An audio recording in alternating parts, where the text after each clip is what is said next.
Do sports.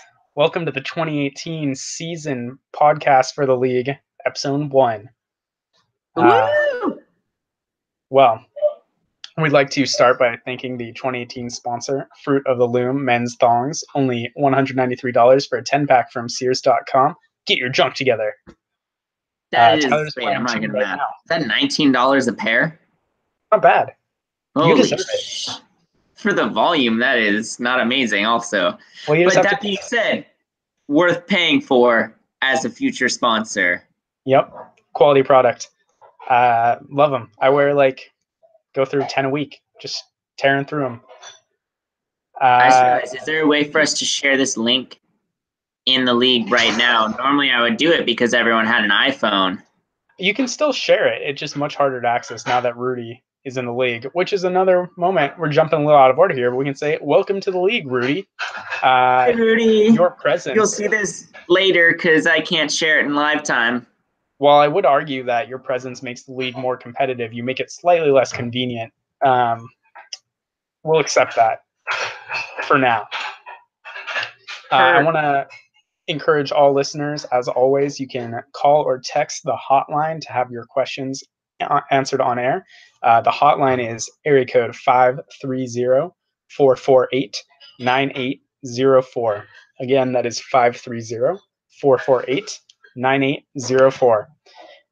Again, this hotline open at all times, 24 hours a day. They don't answer, you leave a message, we answer your question when we're on air, when it is convenient for Ethan and I, and we've had a few beers. Yes, which we 24/7. Even more questions. We're going to make it slightly more convenient for you this year with our league mailbag. You can either leave a voicemail on the hotline, or starting this year, because we are kind and compassionate commissioners, you can email or text Tyler or me, and we will answer your questions on air. Comments Any question you send will be addressed, regardless of context or what it is. Yeah, because this league exists to better your life in any way. So you're welcome, Rudy, first of all. Yes. Second of all, I'm glad that you're finally going to experience the podcast, and I expect that you have feedback for the next one, because odds are you're one of the first guests we're picking. Yeah, get ready. So at this point, we've shared it on Facebook, over text, in person, but some of you may still be oblivious to this year's special league rule. It is a trade-based rule. When someone proposes a trade in the league, it's accepted, and ESPN sends out an email telling the stipulations of the trade. Our rule this year is that anyone else can make a counter offer to either party in that trade, and if that counter offer is accepted, it's immediately binding and it cancels the first trade.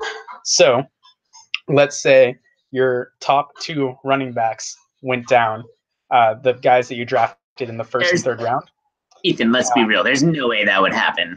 I don't think that could ever happen. Or maybe you just forgot to draft any running backs until round 8. But no one would do that.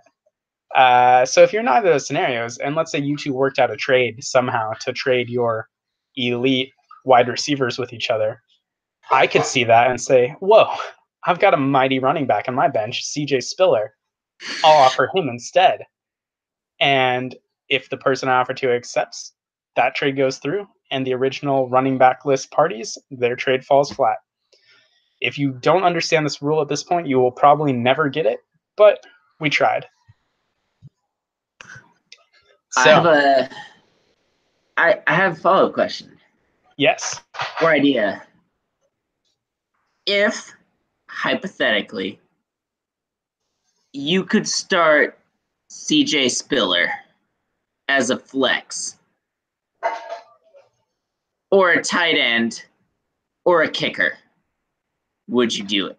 If I could flex him, I am confident that I could. Basically, you're asking if I'll play a roster spot down, because even though CJ Spiller is great, he's currently not signed to a team. Yeah, I think I could still win.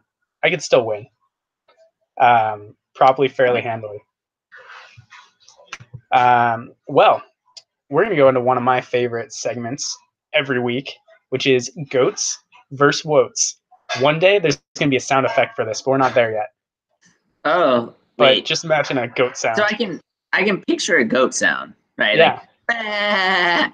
There we go. That's But- more of a sheep. But all right. Well, what does a woat make?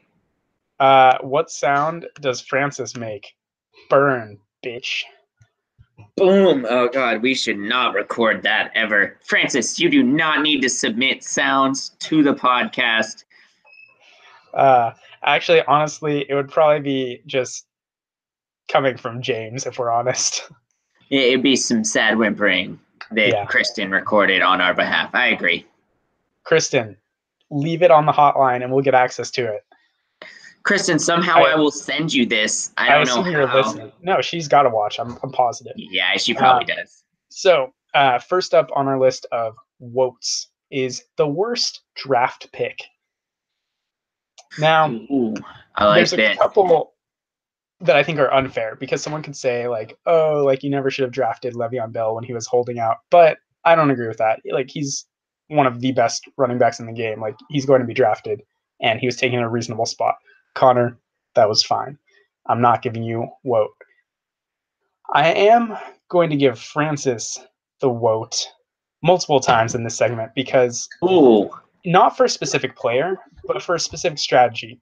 He has 3 tight ends and 2 kickers. Theoretically, he could start those 3 tight ends, but he never will.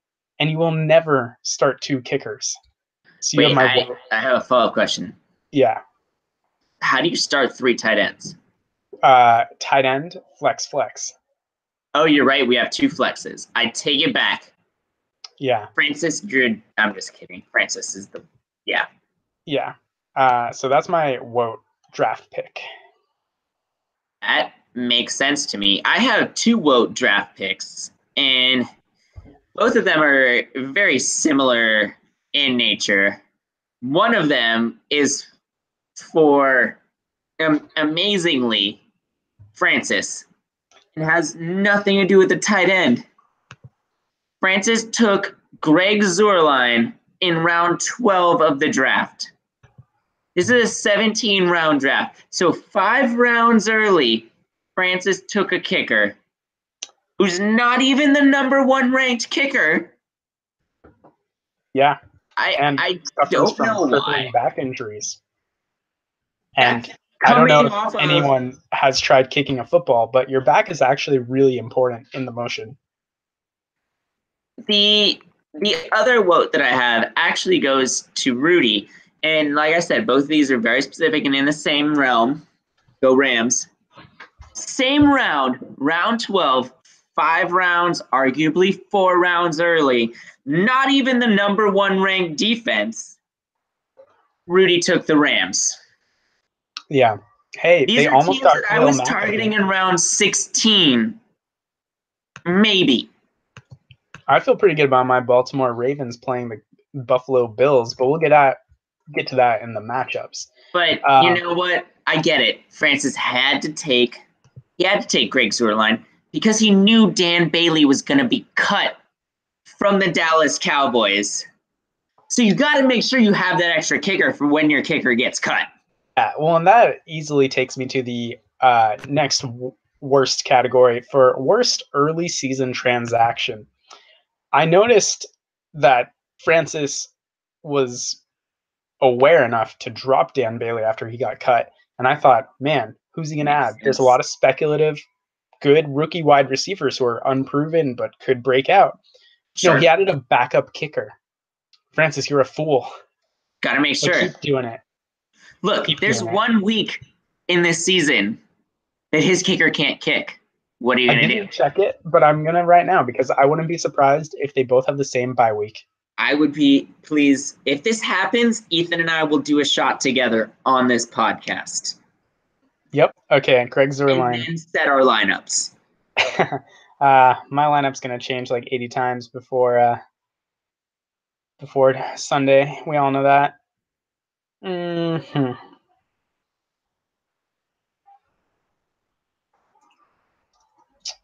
This is too much effort to do on the terrible ESPN app, so we're going to report back on that one. It's fine. I'm doing it right now. All right. What's his terrible team name? Nelson Mandela's? Yeah. Ethan, do you want to get to our next segment? We're almost there. Ethan. He has one kicker now. Francis, did you drop a kick? I'm sort of proud. This is how I hope I feel about my children one day. He has only tight ends and wide receivers on his bench. You know what? I wasn't going to do it, but maybe we'll have to bump it up to the GOAT segment for best early transaction of Francis learning he doesn't need 2 kickers. Francis getting rid of a kicker. I am proud. I am. I feel like we say too much on the podcast. And then at some point, Francis is like, you know what? Maybe I am being ridiculous. No. Maybe I don't need 2 kickers. I know how his mind works. So, on the opposite end of the spectrum, for your GOAT, who is your GOAT draft pick? Yeah, he dropped Adam Vinatieri to pick up Mike Williams, and I think that is a good move. That is. And Adam Vinatieri has been in the NFL longer than some of the rookies have been alive. That being said, there is one thing we have to consider. And I'm double checking it right now. The only way I have to do it is by looking at Francis's stupid ass team name, which drives me insane to try to find that. Okay, found Nelson Mandela's. Adam Vinatieri or Greg Zuerlein, which one's the better kicker? I would say Adam Vinatieri. There's a reason he's still kicking. Andrew Luck's back, and Vinatieri wasn't injured. I'd also go with him, to be honest. Yep. Well, Whoat! Dropping the wrong kicker. But let's talk about the more positive GOATs. Do you have a GOAT draft pick? Ooh. I actually, despite what the experts said at the end of the day, I was a big fan of Phil's draft. Okay. That's shockingly similar. Oh, well, I thought that Phil did a very good job. I thought he picked up Aaron Rodgers at a reasonable time. I thought that Saquon Barkley in round 1 was a good draft pick. He went Saquon and Julio. Julio's already paying off. Yes, I think that the overall best pick actually came from Phil when he grabbed Chris Hogan, because the Patriots currently have 3 wide receivers total on their roster. Chris Hogan, Philip Dorsett, and Cordell Patterson. That's all. Rob Gronkowski. Yeah, but like Cordell Patterson is not going to break out, and Philip Dorsett no. So Chris Hogan was a wonderful, wonderful draft pick, and I think Phil will cash in on that. I think so, and he got Justin Tucker. Can never underestimate that man. Yeah. He picked up Matt Breida on the waiver wire. Who even knew how to do that? That came out of nowhere. Who knew that Phil knew that much about football? Yeah. Must have gotten a hot tip or something. I don't know. That takes us to the next, the best early transaction. I think Matt Breida was a good pickup. I'm going to let you go first for who you think had the best transaction. Ooh, best transaction. That's a tough call. I'm going to say, for week 1, you picking up James Conner was pretty huge. Thank you. I just didn't want to give it to myself. I think that was good. Is it the best? I don't know. I don't know how many weeks James Conner is going to be viable. If I was you, I'd sell James Conner before this podcast is done recording. Potentially. Or I have the Steelers starting running back for the entire season when Le'Veon Bell sits out for 10 weeks and only comes back for his minimum 6 games. Also possible. Like, if that happens, then that is hands down. And if you get 5 weeks with him, best pickup. James Conner beat cancer, and now James Conner is going to beat Phil's team. Yeah. If you get, I would say, of the 10 weeks available, if you get 5 or more, best pickup, hands down. It's not even close. Yeah. I don't know what else would be close unless Mike Williams is all of a sudden a revelation or something. We'll see. He's big. Maybe Antonio Gates is washed up and Mike Williams becomes the tight end catching touchdowns. But that one will take a little longer to pan out. Yeah. I think Other preseason moves. I'd say mean, the only. You The cut other your one- losses with Carson Wentz, and I think it's good to be wise and realize there's no sense rostering a dude who's probably not going to play for a month. Especially when I only had him to back up Andrew Luck. So I've got P. Rivers, and I actually think Phillip Rivers is going to tear it up in week 1. And I don't know about going forward, but he's always a top 10 QB, and why he's not being drafted as one is crazy to me. Just imagine if he was your dad. I live in San Diego. He seems That's like not bad. a furious, angry, prolific man. He has like 7 children. Yeah, Well, I think that brings us to our guest time, right? I think we could do some guest time. Yeah, I'll introduce our guest. Allie, Sure. come join us in the sound. Sorry. She's taking off some clothing before getting in. Guest debate. All right, this is Allie. She's Hi. from near Boston, so we're going to ask her questions about the Patriots. Our hot topic of the day is, did Tom Brady do anything wrong? Do you want to know my thoughts on it? Yeah, you're the Yes. guest. Oh, okay. My thoughts. I believe Tom Brady did nothing wrong. Deflategate was a setup. Who set him up? The deep state. Okay. I heard that Did you vote for Trump? No. Ben But and, he probably did. Ben and Casey, I bet Tom Brady did. And Bill Belichick did. Honestly, Tom Brady's probably one of those dudes who doesn't vote. He's like, nah, man, I'm not one of those. I'm just busy doing my TB12 method. Free your mind. Also, Tom Brady is definitely he's about to fall victim to a multi-level marketing scheme. That's what TB12 will become. What do you mean? Yeah. What's TB12? It's the Tom Brady training method. He has this like snake oil salesman personal trainer who Follow-up really- question. Would you eat avocado ice cream? I have eaten avocado ice cream. It's pretty good. I'm the guest. I think he wants to ask if I want it. Oh, That's true. Would I eat it? Sure. Great. Have I? No. Do you have half an hour later to talk about other opportunities? Oh, no, I don't like this. she actually, right when she moved to Portland, someone tried to rope her into selling makeup Yeah. products. I was almost roped into a pyramid scheme, but I was smart enough to know what a pyramid scheme was and to So- opt out. I'm going to use the transitive property and just say, would probably be a better quarterback than Tom Brady because she got out of the scheme. Yeah. I don't know if that holds up. But my aunt did try to sell stuff for Avon for a long time. And let me tell you, I got a lot of Christmas gifts that are now in a trash can. Yeah, Did she make any money? probably not. I don't know. I would assume not. Those don't usually I go very also well. assume not. There's a reason she had to give it to us for Christmas. My early PR days, it's the closest I've come to being a George Soros funded paid protester. I made a bunch of signs to drop off at a rally against Herbalife. So I was using Google Translate to write them in Spanish.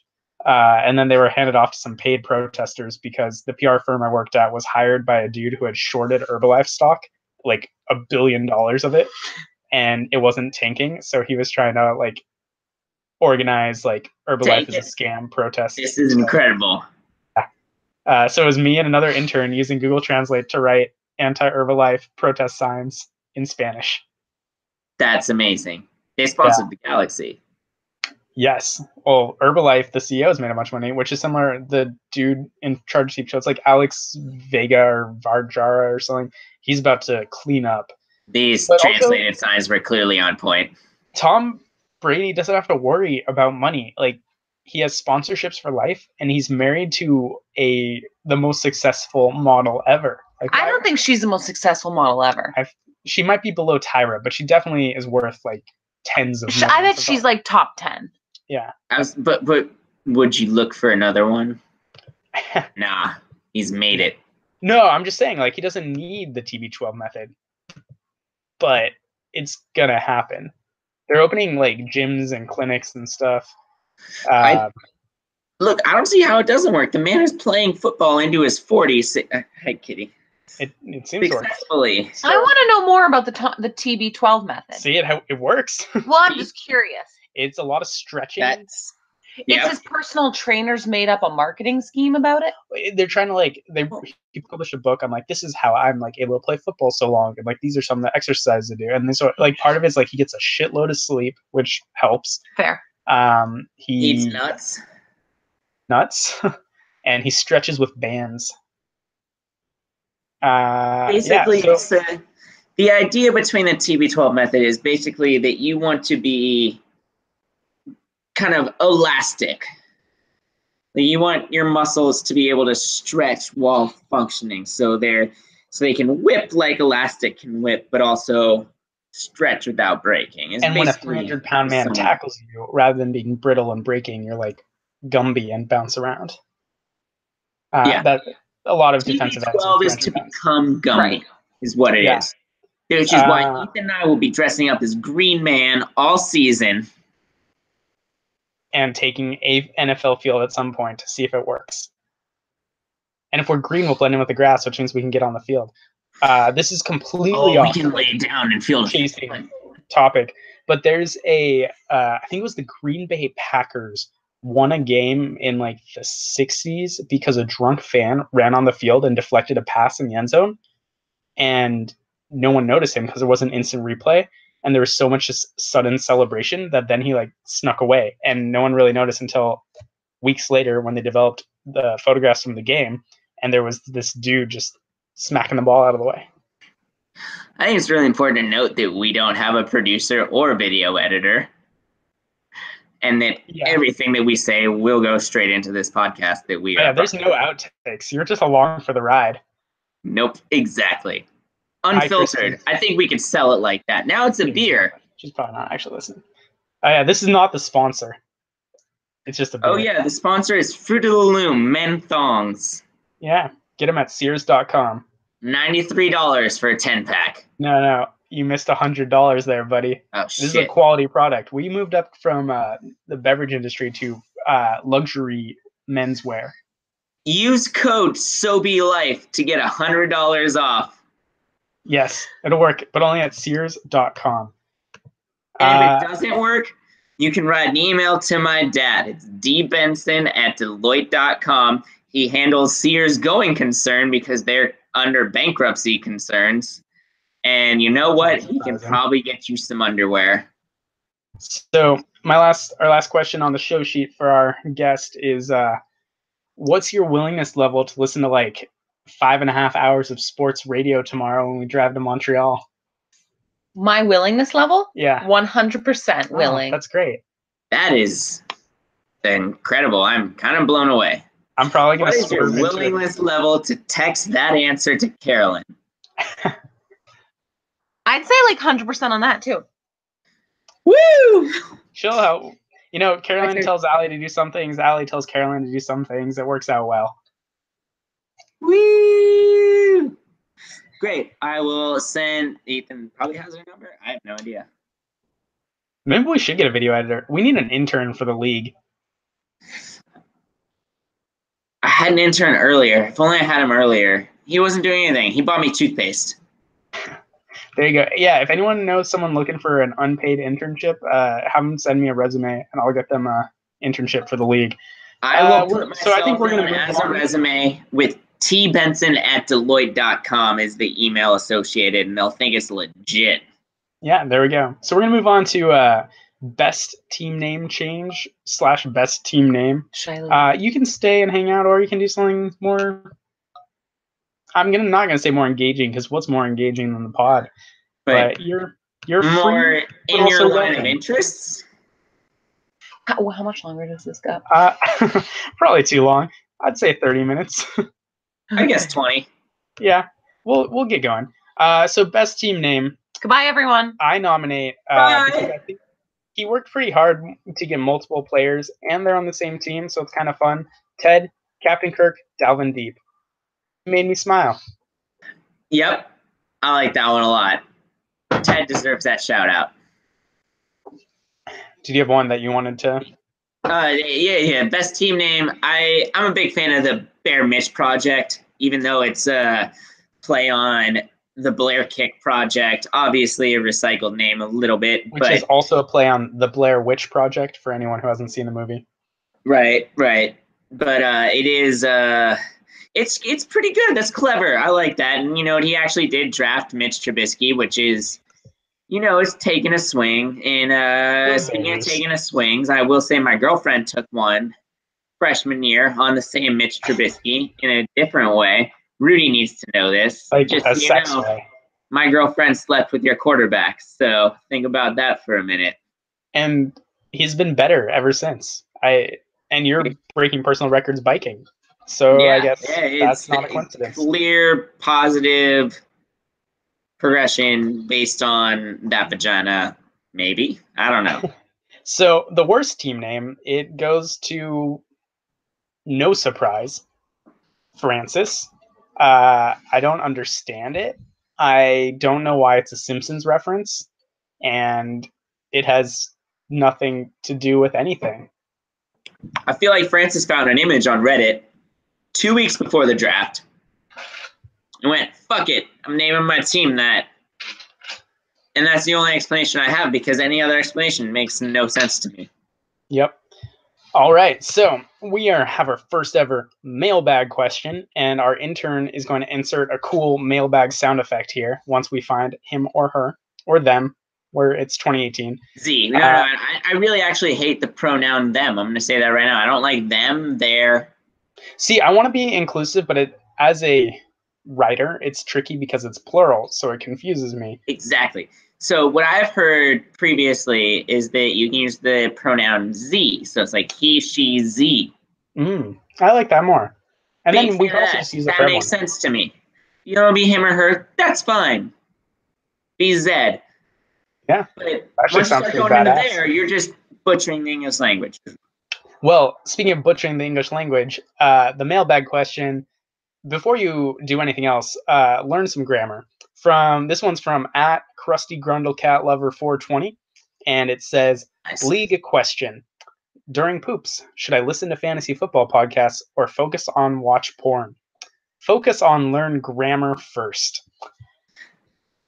This is a shout out to our secondary sponsor, Grammarly.com. It's great. It'll help you learn. And for when you learn your porn, when you learn your grammar from the porn comments on fortube.com, Grammarly.com. But to answer this question, Krusty Grundle, I would say you need to strike a balance. So I won the league last year, for anyone who forgot, and I did too much research and probably engaged with too much content, and I have a dispute. Well, I'm just gonna finish. Then you won though. I did win. You've done too much. True. Maybe I could have won with less. Who knows? But this year, I'm trying to strike a balance of going with the flow and also absorbing knowledge. So I would say maybe listen to some podcasts. Obviously, prioritize this one for hard-hitting analysis and quality content. But don't neglect your other needs, Krusty. I would say, so my take's a little bit more, I would say, on the practical side of the two. I wouldn't watch porn while taking a poop. Oh, I didn't even think about that. Because now every time you need a shit, you're all of a sudden going to have this weird erection. Well, and that sounds way worse.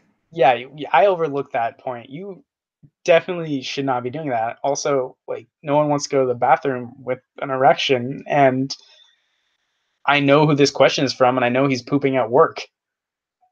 More importantly, who besides Max Z has ever wanted a Blumpkin? Because that's the path you're on. Yeah. Think about what kind of a man you want to be. That's terrible. I need to cleanse this palate with some pick'em predictions for week 1. Pick'em predictions. So first up, we have it all. What's up? All right, never mind. It's fine. Okay. So we have our first matchup, Connor versus Ted. As everyone should know, Connor's having some bad luck at running back, and Ted's going to smash his team. That's also my take. Yeah, this one, maybe I don't want to call it a bloodbath this early in the season, but Ted, Connor is a doctor. I don't know if you want that term. You had a hot start last year. Probably gonna happen again. I hope your running backs don't break their wrists. Yep.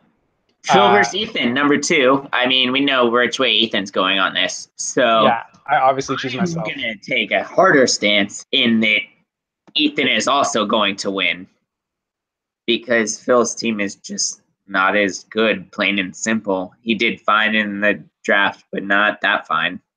I think Phil's team is going to mostly be Julio Jones and Chris Hogan. And while that's Julio strong, Jones had a good week 1. I don't know. How are you feeling? I feel fine. I mean, I know Beckham is playing against the Jags, but just as good. And he actually catches touchdowns because, the best defense against Julio in the red zone is Sarkisian himself. He is 1 for 20 on their last 20 red zone attempts to Julio Jones. He plays real NFL football worse than I play Madden in the red zone. They called 4 verticals 3 times in a row. So, but one of them will work, right? You gotta do skinny posts. Sam could tell you that. You're right, Sam. Next up, we have Tyler versus Rudy. I think we all know that Tyler, of course, is going to choose himself, as anyone should. Remember, everyone, you have to pick yourself every week. When you start thinking you're a loser, you are. Lifestyle and psychology tips from Ethan. James, you think you're going to win this week? But no, I think Tyler's also going to beat Rudy. Rudy, have fun. Start Mitch Trubisky. It doesn't matter. Sub him in. I don't know. Maybe something will happen. Maybe my girlfriend will hump him mid-game. Is that worth points? I don't know. That would be something. James versus Murtiza. I'd watch that. Murtiza, you've got this one. You started off strong with those 2 touchdowns from Jay, which is eerily similar to how Mike Gillislee, however you say his name, started last year. Sure. With that 3 touchdown game. Yeah. But that doesn't bode well for Jay's future. But yeah, Murtiza, you got this one. James, next year, because your season's already over, draft some running backs next year.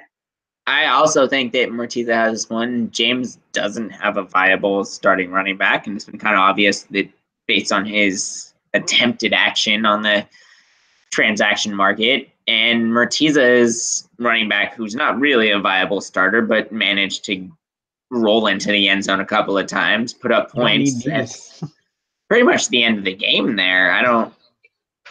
Unless something insane happens, it's Murtiza all day long. Yeah. Last matchup, Francis versus Sam. I honestly think these might be the 2 worst teams, but I think Sam is going to eke it out. But this is going to be a close one, like 2-point, maybe 1-point differential. But I'm giving it to Sam. I also think Sam's going to win this one, mostly because he owns less tight ends and kickers, and I think that's an advantage. True. Yeah, rostering Charles Clay over a more viable person is a choice. Yeah, and Francis has made a number of choices. All of them include drafting Dan Bailey, who was cut, on top of another kicker. So in terms of the ability to make choice, I think that Sam's ability to look at what ESPN tells him to do is going to be better than Francis' ability to look at what his brain tells him to do. Well, and now that ESPN has integrated the IBM Watson supercomputer, Sam basically has a supercomputer running his team. So if Sam wins, then Watson is league champion. Yeah. And I think Watson won Jeopardy, or chess. So I have either way, I have no problem putting Watson on the trophy instead. Yep. Oh, and we do have one more matchup. Me versus my data plan from checking the games while I'm driving to Canada. I'm going to guess my data plan is going to win this one, and I should have stayed on my parents' plan for one more season. I actually bet on Ethan because I think that Ethan is going to beat Phil, and I think that Phil is in Mexico, where his data plan is somehow worse than Ethan's. True. He probably can't be checking. Maybe he won't set a lineup. I thought he was in Chile, but good for you. He was. He's in Mexico now. Okay. He is. He's the international man after Alex. Drug meal. We'll say with a link. Yeah. Okay. No, bring his drugs in your butt. I think we should actually pop down to buy or sell. Nah, draft recap. Good point. Draft recap. You're right. We're moving on.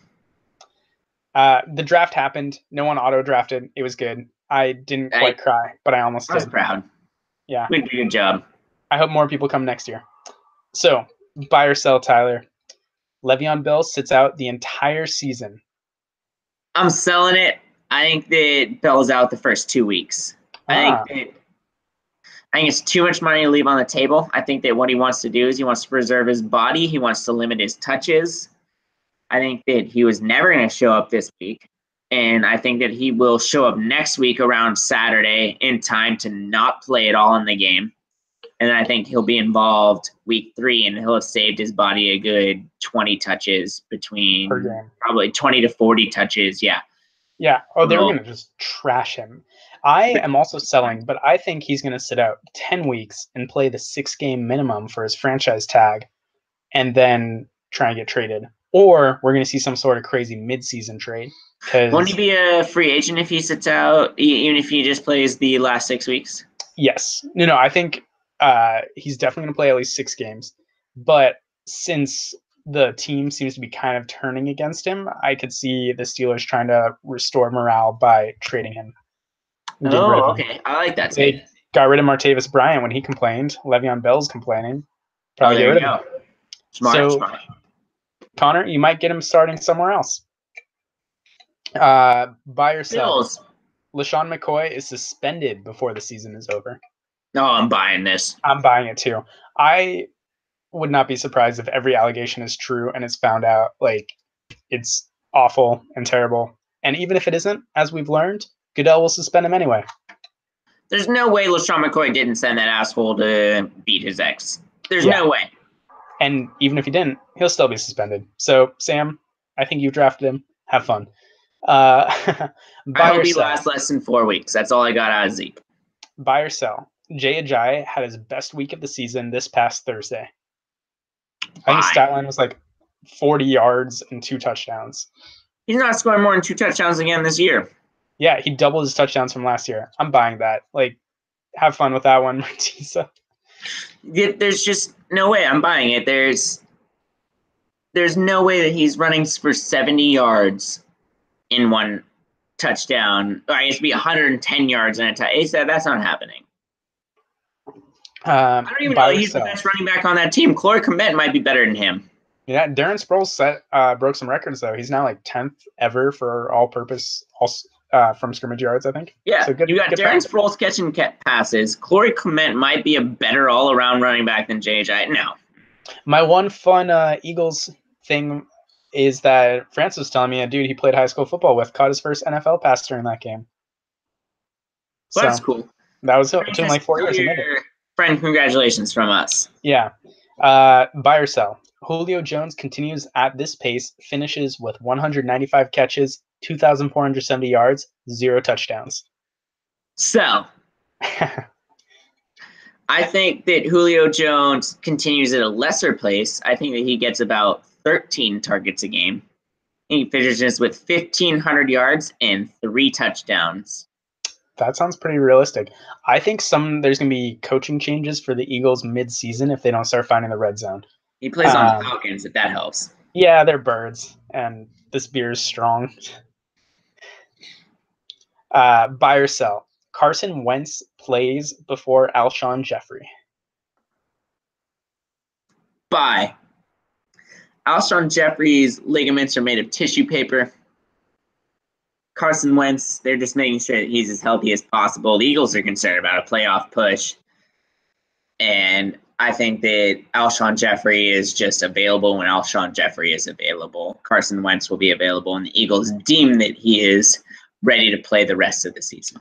I'm buying it. I think Carson Wentz, the Eagles are not trying to Manning it or luck it or really do anything Colts-like with their franchise quarterback. Smart. And I think the Colts record. Alshon Jeffrey might be a surprise midseason retirement. Ooh, I could see that. Buy or sell. Dick Decker can go hang out. Janikowski is the number 1 kicker by week 8. Just so you know, he kicks for Seattle now. Sell. Greg Legg, number 1 kicker all season. Again. End of story. No, I'm just kidding. It's going to be Gostkowski. You think Seattle's going to play enough offense to support a number one kicker? No, I absolutely not. They Seattle might have might the play- best punter. Seattle might play enough lack of defense to almost support a number one kicker. Yep. Oh, and speaking of punters and kickers, the only current UC Davis alum roster on an NFL team made the cut, I believe, and is still punting for the Colts. He's going to get a lot of work. That's pretty good. I will say that, unfortunately, my friend, who's actually my friend, Nick Weiler, was cut from the Jags roster. They cut down to 53 men. It's tough. So he will not be the field goal kicker for the Jags whenever Blake Bortles fails to get it done, which is. But he will go be a CPA, I guess. That's probably what he turns to next. I don't know. Maybe he just hangs around Chapel Hill and gets free drinks. I don't know. That's the also man's fun. a legend. I saw clips of him winning games for you. Well, since we learned mid-show that Francis now only has one kicker, this kind of changes. But I'm going to do buy or sell. Francis will roster multiple kickers again this season. Oh, I'm gonna change it based on the one that we initially had a little bit. I think Francis will not only roster multiple kickers, I think he will start multiple kickers this season outside of the bye week. Yeah, I believe that. I think that he will start one kicker for the season. He will start one kicker for the bye week, and I think he's going to start two more kickers just for other times to play kickers. Yeah. And then final buy or sell, I guess, is James is only allowed to have sex on weeks his team wins. I'm going to sell that it happens more often because a girl can only get so desperate. But I'm going to buy that should be the rule. Kristen, you're listening. Send that to Kristen. And at the very least, maybe it'll motivate James to figure out how to get a running back on his team. Yeah, I mean, I'm just going to put out there, I've got a bunch of really good ones. So the final 2 points on our show sheet aren't really buy or sells, but we have some congratulations for big moments in the league. Congratulations to Francis on his girlfriend moving in. And I believe she's in optometry school. And you took the bar. So some big moves in your life. Doing well. And that you're not melting in Phoenix or Tempe, wherever you live. Isn't that where he is? Yeah, they're nearby. Tempe's part of Phoenix, I think. And congratulations, Mertiza, on both an awesome new job and a pretty great apartment in LA. Woo! Turk looks so thrilled. All right, everyone. Mertiza, come visit me. Santa Monica, there's a train that takes you here. It takes like 10 minutes. It costs $1. Everyone, good luck on your week 1 matchups. Protect your junk and submit to the mailbag. What he said. Can't wait.